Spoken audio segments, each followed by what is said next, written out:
Hello दोस्तों, मैं प्रमोद कुमार शर्मा राजनीति विज्ञान विषय के साथ सरस्वती ग्रुप ऑफ कॉलेजेज के इस डिजिटल प्लेटफॉर्म पे आप सभी का स्वागत है। दोस्तों, आज के इस क्लास में हम लोग भारतीय राष्ट्रीय आंदोलन का विकास किन किन चरणों में हुआ है इसके संबंध में जानकारी प्राप्त करेंगे कि भारतीय राष्ट्रीय आंदोलन का विकास का क्रम क्या रहा है, किस प्रकार से इसका विकास हुआ है। पट्टाभी सिद्धारमैया ने कांग्रेस की स्थापना को ही भारत के स्वतंत्रता के संघर्ष का इतिहास माना है, क्योंकि कांग्रेस की स्थापना के बाद से ही भारतीयों को एक विशेष मंच प्राप्त होता है, जिसके वजह से अपनी बातों को इस मंच के माध्यम से रख सकते थे। इसके बाद से भारतीय राष्ट्रीय आंदोलन के विकास को हम मुख्यतः 4 चरणों में बांट सकते हैं।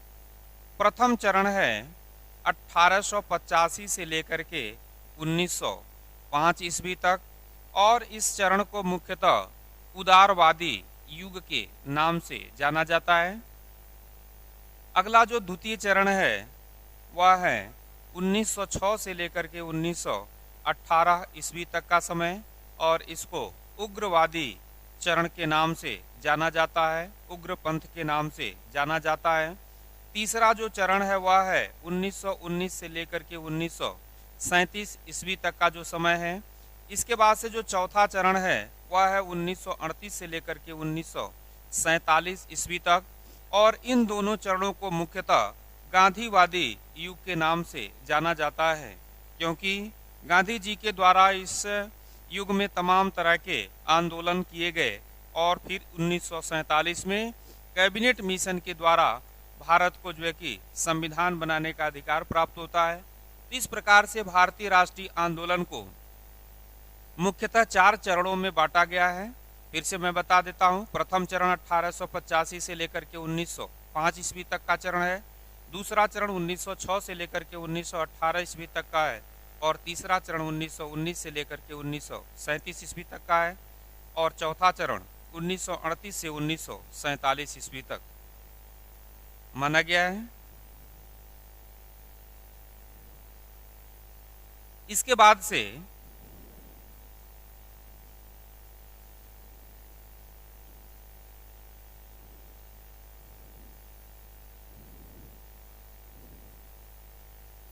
प्रथम चरण जो है वह है 1985 से लेकर के 1885 से लेकर के 1905 ईस्वी तक। ये जो प्रथम चरण 1885 से 1905 का रहा है, इसको मुख्यतः उदारवादी राष्ट्रीयता का युग कहा गया है, या फिर कह सकते हैं नरम दल का युग कहा गया है।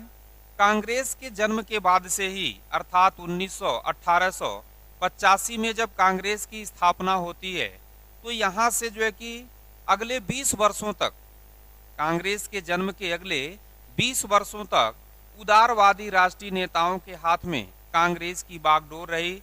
इन नेताओं पर ब्रिटिश विचारधारा का, इसके साथ साथ ब्रिटिश साहित्य का और सभ्यता का बहुत अधिक प्रभाव पड़ा था। इनको अंग्रेजी की न्यायप्रियता में बहुत अधिक विश्वास बना हुआ था। कहने का तात्पर्य यह है कि इस उदारवादी राष्ट्रीयता के युग में मुख्य रूप से जितने भी प्रमुख नेता थे, वह अंग्रेजों की नीतियों में विश्वास करते थे, उनके कार्यों में विश्वास करते थे, और जहां भी इनको लगता था कि हमारी भी बातों को इनको मानना चाहिए, तो यह अपनी बातों को याचना के माध्यम से या फिर अपने जो है कि प्रतिनिधि के माध्यम से अपनी बातों को अंग्रेजों के सम्मुख रखते थे। अंग्रेज इनकी बातों को मान रहे हैं या नहीं मान रहे हैं, इसका इनके ऊपर बहुत प्रभाव पड़ने वाला नहीं था, क्योंकि यहाँ अभी मैंने आपको बताया है कि यह ऐसे विचारधारा के व्यक्ति हुआ करते थे जो मुख्य रूप से ब्रिटिश विचारधारा के, यानी कि उनके द्वारा जो भी नीतियाँ थी, उनके द्वारा जो भी विचारधारा थी, उसमें ये विश्वास करते थे, और उनके साथ ही साथ उनकी जो न्यायप्रियता थी, यानी कि जो भी काम किया जाता था इनके दृष्टि में वह उत्तम हुआ करता था। तो इस प्रकार से यह उदारवादी राष्ट्रीयता का युग माना जाता है। इसके बाद से हम देखते हैं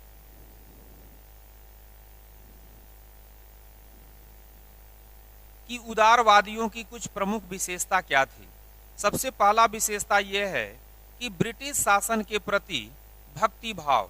ब्रिटिश शासन के प्रति भक्ति भाव का तात्पर्य यह है कि यह उदारवादी विचारधारा के जो भी व्यक्ति थे वह ब्रिटिश शासन के प्रति बिल्कुल निष्ठावान थे, यानी कि वो जो भी काम करते थे इनके दृष्टि में वह उत्तम हुआ करता था और इनका ये मानना था कि यह धीरे धीरे हम लोगों को शासन हम लोगों को स्थानांतरित कर देंगे, हम लोगों का अपना शासन प्राप्त हो जाएगा।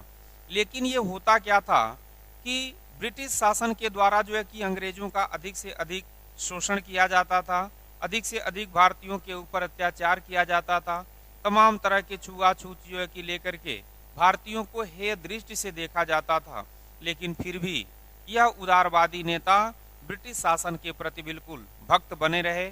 उनके द्वारा जो भी नीतियां लाई जाती थी उसका ये सहस्त्र पालन करते थे। इसके बाद से जो दूसरा प्रमुख विशेषता है वह है क्रमिक सुधारों में विश्वास, यानी कि इनका ये मानना था, अंग्रेज भी इनसे यही कहते थे कि जब उचित समय और परिस्थिति आ जाएगा तो आप लोगों को ये जो सत्ता है, ये जो शासन है, हस्तांतरित कर दी जाएगी। और इस प्रकार से यह उसी और आशा और विश्वास में जीते रहे कि धीरे धीरे अंग्रेज हमें अपना शासन वापस लौटा देंगे और एक निश्चित समय के बाद से यह अंग्रेज वापस अपने वतन को चले जाएंगे। लेकिन इसमें ऐसा कुछ होता नहीं था। अंग्रेज धीरे धीरे भारत के जो है कि अनेक भूभागों पर अधिकार स्थापित कर लिए थे और इसी आशा विश्वास में यह उदारवादी अपना जो है कि जीवन व्यतीत कर रहे थे, जो एक लंबे समय तक अर्थात 20 वर्षों तक इसी क्रमिक सुधारों में विश्वास करते रह गए और ऐसा कोई भी सुधार देखने को नहीं मिल पाता है।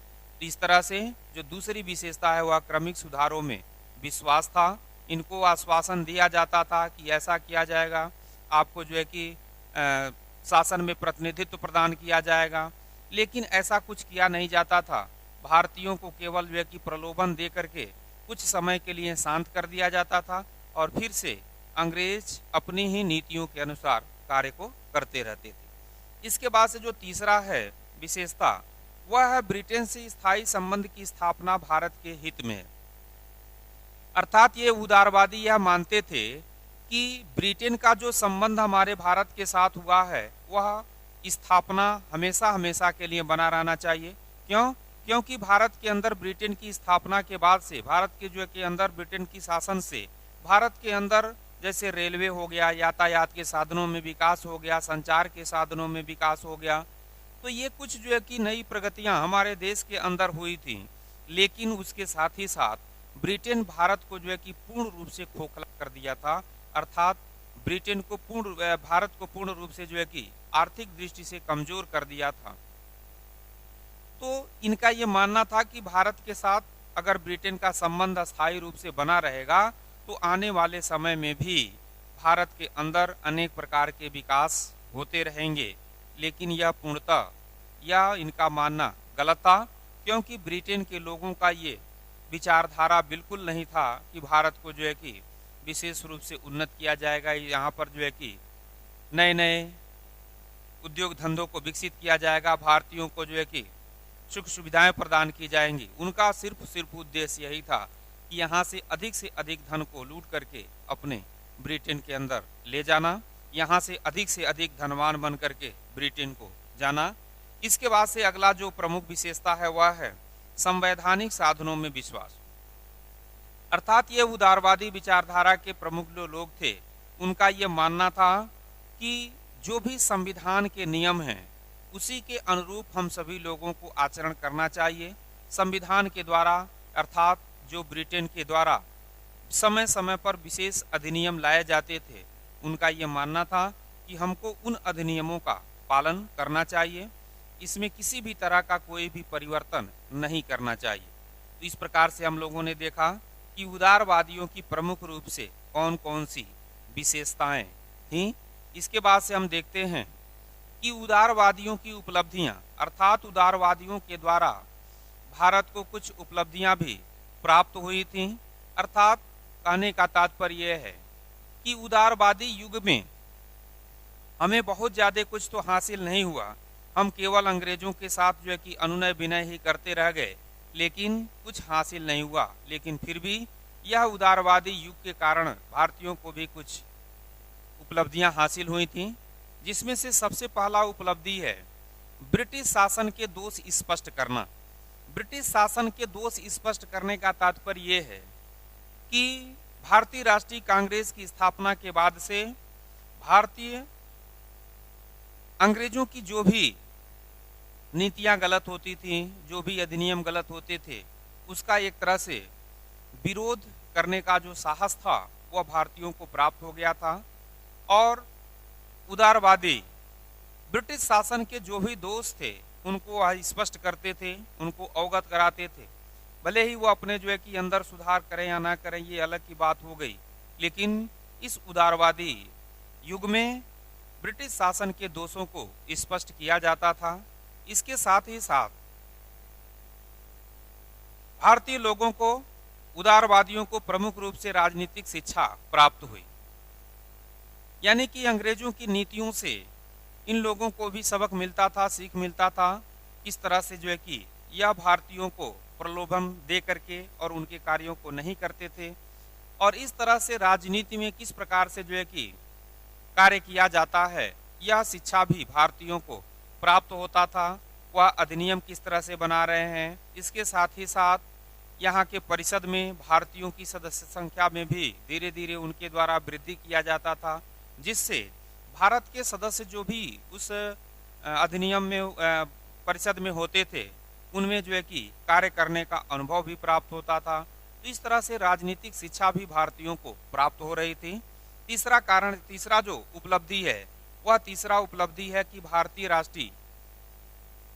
राष्ट्रीयता के सूत्रधार, अर्थात यह उदारवादी नेताओं के द्वारा भारत के लोगों को राष्ट्रीयता के एक सूत्र में बांधने का काम किया गया था, क्योंकि इन उदारवादियों के द्वारा भारत के अंदर तमाम ऐसी जो है कि क्रिया प्रतिक्रिया की जाती थी, जिससे भारतीयों के अंदर अपने देश के प्रति आस्था और समर्पण की भावना जो है कि विकसित हो रही थी। और इस प्रकार से उदारवादियों की उपलब्धियों में ये सबसे बड़ी उपलब्धि थी कि भारतीय लोगों को राष्ट्रीयता के सूत्रधार में पिरोने का काम किया गया था। और इस प्रकार से यह तीसरी उपलब्धि थी। उसके बाद से चौथा जो उपलब्धि है वह है भारतीय परिषद अधिनियम, अर्थात भारतीय परिषद अधिनियम के माध्यम से इन अंग्रेजों के द्वारा भारत की लोगों को इस भारतीय परिषद में संख्या बढ़ाने के लिए जो है कि आश्वासन दिया गया, क्योंकि इसके पहले जो है कि भारतीय परिषद जो भी होता था उसमें किसी भी भारतीयों को स्थान नहीं प्राप्त होती थी, सिर्फ और सिर्फ ब्रिटेन के लोग हुआ करते थे। लेकिन अब धीरे धीरे जो है कि भारतीयों को भी यहाँ पर जो है कि स्थान देने का काम शुरू कर दिया गया था। इस प्रकार से हम लोगों ने देखा कि राष्ट्रीय आंदोलन का विकास के कितने चरण हैं, उसके बाद से प्रथम चरण के अंतर्गत क्या क्या हुआ, और उसके बाद से प्रथम चरण को किस नाम से जाना जाता है, उदारवादियों की क्या क्या उपलब्धियां रहीं, उदारवादियों की क्या क्या विशेषताएं रहीं। फिर से हम लोग द्वितीय चरण को अगले क्लास में देखेंगे। तब तक के लिए आप सभी लोगों को बहुत बहुत धन्यवाद।